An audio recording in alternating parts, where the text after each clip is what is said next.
Okay, back in for a sec. Pull the guitar out of the off this side of the bench there, and I got a 30-second to go down still, down to the top of the guitar, and so I wanted to check and make sure where I was with my height here. So actually, oh, you know, I forgot about that when I was checking this.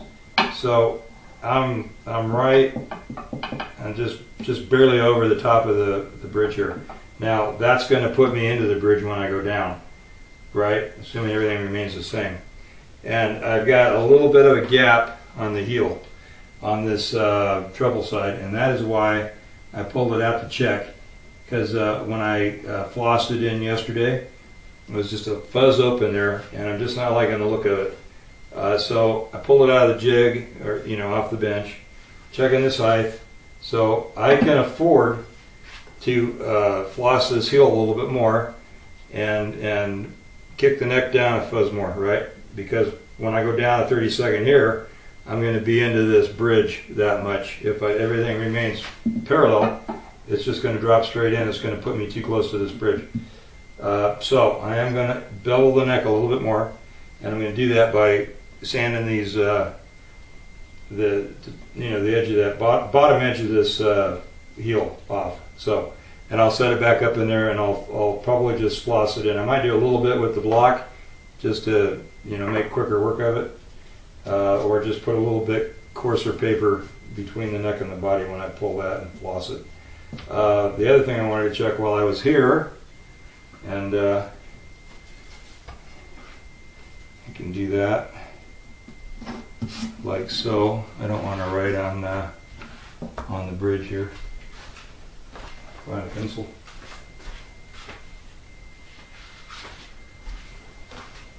I got to just shoot up the edge of the neck now, and look.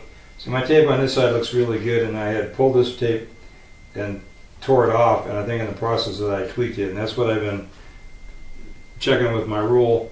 And what I was doing with the rule, just so you know, and maybe I can get you a little closer, I was doing with the rule was just holding it flat on the guitar, running it into the edge of the neck, the fretboard, and then I could see where it was meeting the tape. And on this side it looks really good, and this side it was a little tweaked. But I think I tweaked that tape in the process of tearing off the top of it, because I wanted to be able to put my rule right against the top of the guitar like I was over on this side. Right, so I could read that gap accurately. It's only 4 or 5 thousandths on that tape, but just to be sure. Alright, so now I'm just, the ultimate check really is this, and to see where I get on either side of this bridge when I do that.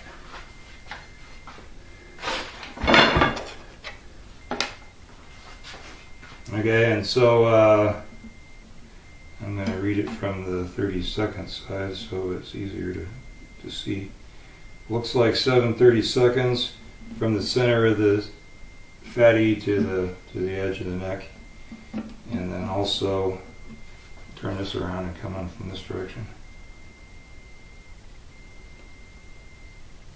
I'm about 9/32, so I'm just slightly off.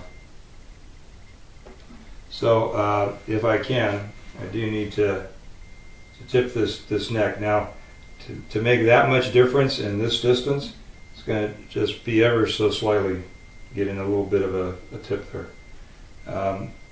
And actually, if I concentrate on just cleaning up this heel I'm talking about, I take a little out of the top as well. That'll turn my neck where I want to go. So that's good. All right. Just thought I'd bring you back in for that much of an explanation, and hopefully that is making some sense, and that will possibly help you in your own adventures. Don't start out on old Martins though. Start out on some old beater. I should say start out on an old beater guitar that isn't worth anything, because for all intent and purposes this is an old beater guitar. It just happens to be a Martin and it's worth something. It's going to sound amazing. So and I'm not all name brand, you know, woozy. I just I've heard so many of these old Martins that it's too consistent to be a fluke. They did something right. Anyway, whether it's the Brazilian rosewood or bracing or what it is, but they sound great. Anyway, enough of that. I had a thought I should say, after I turned the camera off, and for some reason when the camera's rolling you just don't process the same as you do when you're doing the work. So let's see where it's at. I'm going to check this string lay, and I tell you, without moving anything, nut slot back to the center of the string peg, it's perfect right there, and it's perfect right there. So there's really no advantage to me moving this thing. I got completely same spacing on both sides, and the it's not parallel, you know, where it's sitting. It's not parallel to the fretboard. It's a little farther in on this end of things here, the body end of things, which is good, because you get out here in the middle where they're easier to push, and if you're parallel with the nut all the way up there, it's pretty easy to push a string off the edge. This one isn't going to be an issue anyway, because it's far enough in on the nut, on the top edge, the nut edge of things there.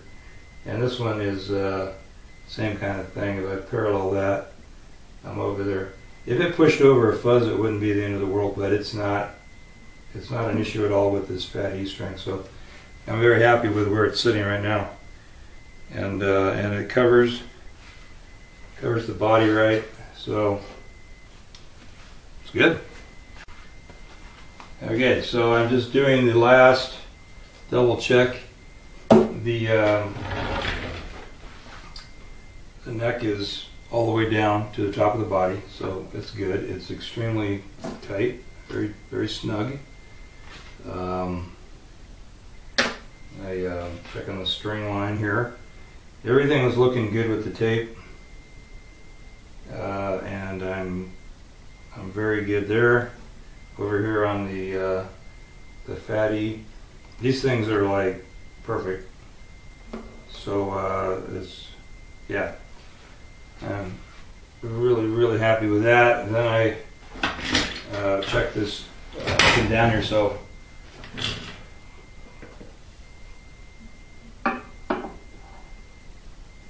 we got right on the top of the neck, and I've got a little bit of a gap here, but the top is going to come up 5 to 10 thousandths. So it's pretty much perfect where it's at. And that extra 5 or 10 coming up on the top, and actually I was figuring about 5 is going to be right where it needs to be.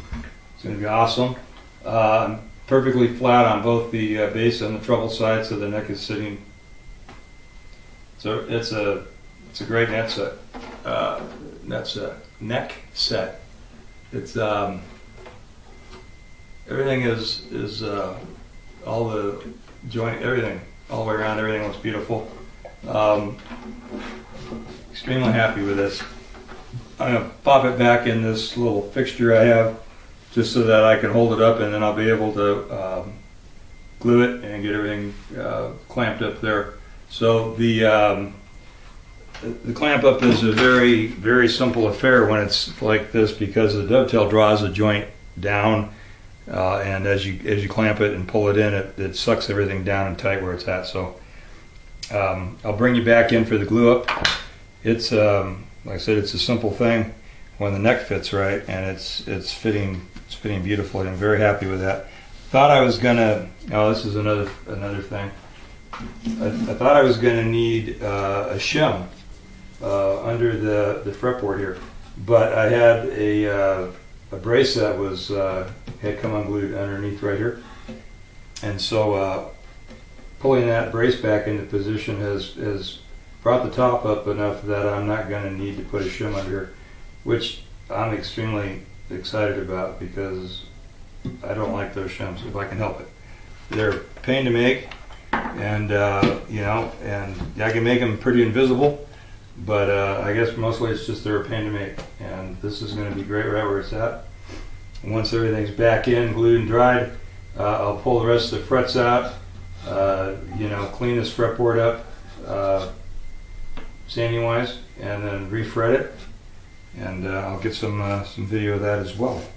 Hey guys, glue is hot, and I just took a toothbrush and brushed a bunch of the chalk out of this dovetail. Did a little light, I should say mortise, the mortise end, and I'm just going to do a little light sanding, and I'm just going to wipe that out with some naphtha. Make sure that all the dust chalk is out, chalk dust. I don't think that that would really be an issue, but why leave any? Yeah. And then I sanded this top, and I'm gonna wipe it off as well so that there's no sanding dust or anything in the way there. I've said this a couple times, I think, in the process. This came off extremely cleanly, which I've had some that didn't come off very cleanly. So you kind of have to put the top back together, or glue some of the pieces that broke off of the underneath of the fretboard back onto the fretboard, that sort of thing. Repair the cracks in the top. None of that is the case with this one. The neck itself is clean this dovetail up, brushed and sanded a little bit on there to make sure that the dust is off and that I got a nice clean glue surface. And I'm going to, and I'll turn the camera off while I'm looking for it, going to grab my, I have a little toothed plane blade for my little tiny palm plane, and I'm going to, this has already got a lot of scratches on it. I'm going to go ahead and hit it again, and just in the main area here. I won't go off the edges because I don't want to end up with a ragged edge there. But I'll be right back with that. Okay, so I got the guitar back in the clamps here to glue the neck in, and the neck is right here, and I found the toothed blade I was talking about. You can see the teeth or not. Maybe not. I don't know. Anyway, and I got the brush. I decided I was just going to use a little throwaway foam brush. I don't see any good reason why that wouldn't work. And so just getting some, like I said, getting some scratches.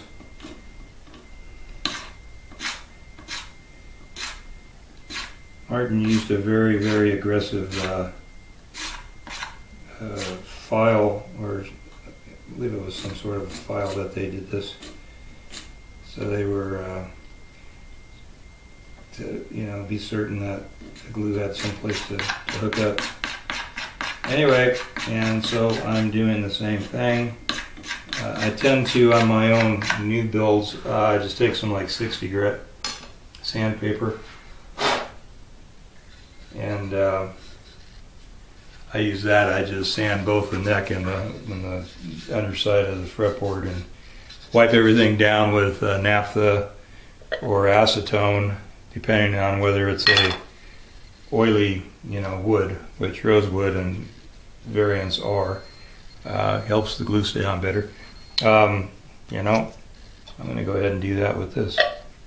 I did it on the top of the body, which is not typically needed. Oh, there we go. So let's.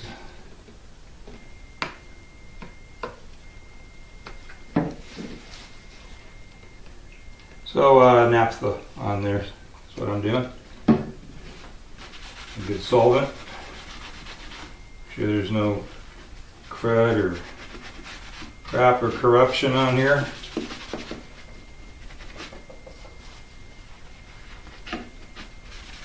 Alright, I'm going to slather the snot out of this thing with eye glue and get it clamped in. And that should be fine like that. Uh-oh. I didn't readjust the camera. Can you see what I'm... Nope, you can't. There it is. The back side, or you know, the end of the dovetail, it's hard not to get glue on it. There's no glue surface there. It's not touching the back side of the block. So pretty much you just need to get right on the edges of the actual dovetail, the bevel, and then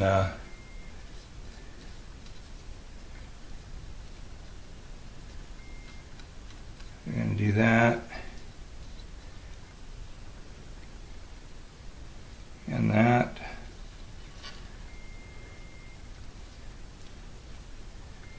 go ahead and just put some up the face of that, just so that it'll can go out that joint if it needs to. There aren't any gaps there really, but if there's any kind of thing there going on there, it'll take care of that. I'm going to put a little on the face right here.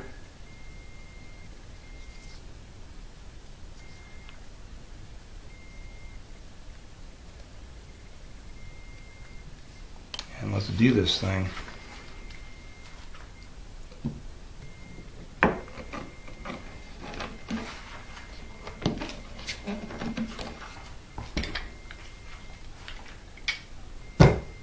Are you kidding me?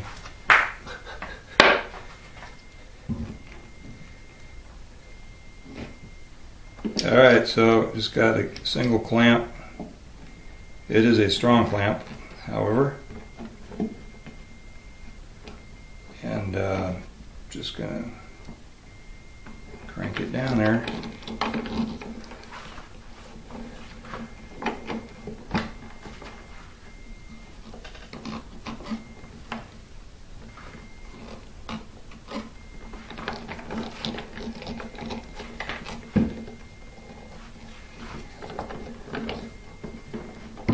I don't know what's going on. I've been using this thing all along.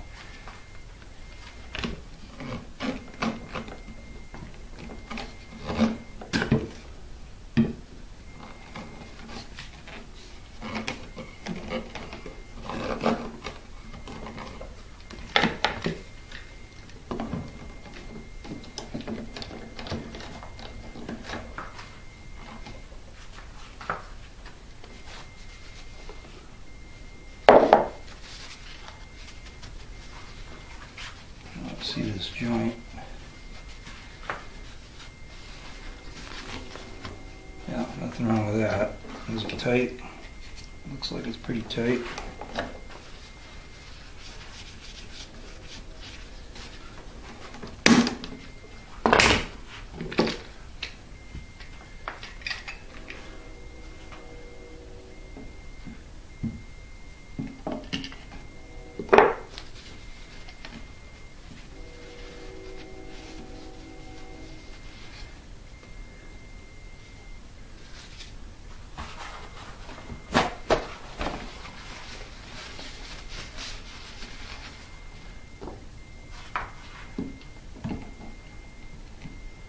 Got quite a bit of an angle on this.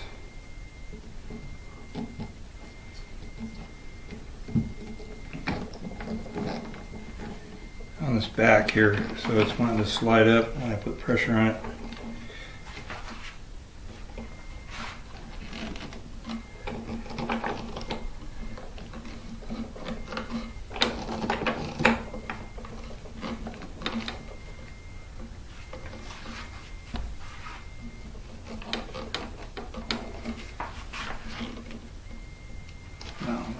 good.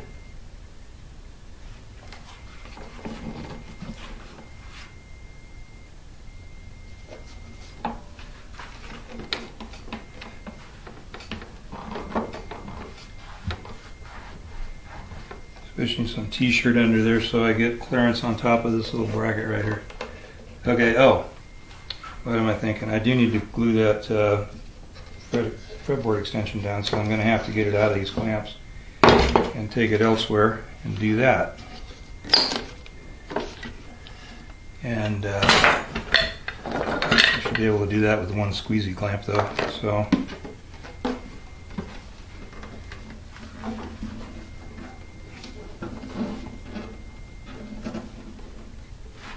To be able to see all of that. And I would have put this clamp around the other way if I'd have remembered that that was going to be an issue. That'll work. How do you forget that you're going to have a clamp there? I don't know.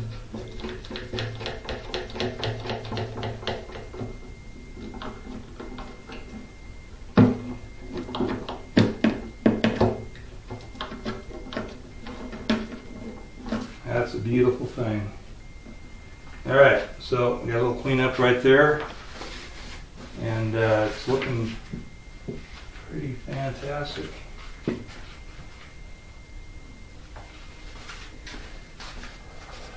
Oh, well, I guess you got to hear me talking about it. You didn't get to see it. Anyway, I just moved it over here, put a squeezy clamp on the extension there. I'm going to stick this in the hot water and wipe the glue, squeeze that off right here at the fretboard. Then I'll pull this tape off and do it again. Not going to be able to get over here. And it doesn't look like there's much going on right there anyway. Nope. I can get that later too if I need to. I'm going to peel the tape. See that edge? Looks good. I do have a stick that I use on hide glue just a sharpened popsicle stick. Helps me get gel glue up. If I can't find it, I have time to go make one. Just sand the end.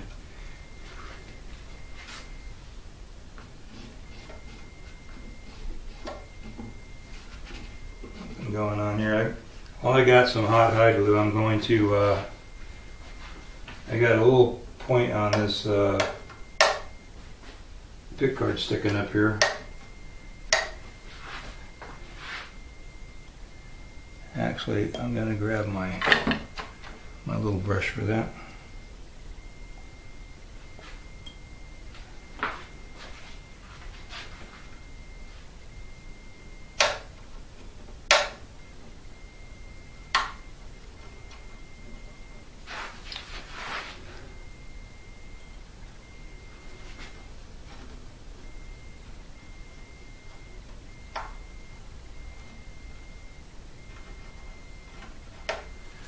And wipe that off, and then put a little clamp on that. Got some down on this other edge too, but I gotta have a good way to clamp that. I'm going to be into more hide glue here before this is all over, so it's not like a huge deal if I don't do that other part right now. Still got another brace inside I found. I want to get this neck in, so I'm doing that. Doing it now.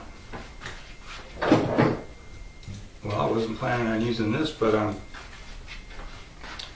can't find my I can't find a little squeezy clamp. I got these little mini squeezy clamps, but I'll just use this little thing anyway.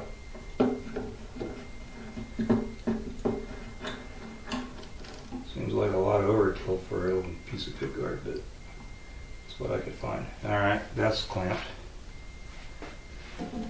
Okay, so I'm just going to double check everything here, make sure I don't have any glaring anythings, and everything looks good.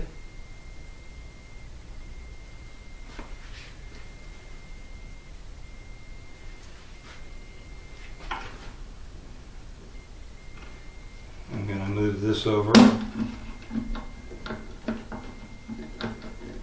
clamp it like that. I'm going to put this one on here and clamp the other side, so I have good clamping pressure on either side of this.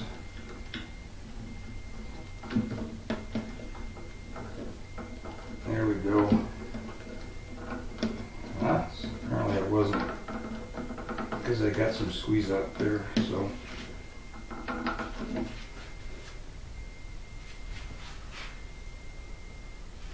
Great. Okay, that's it.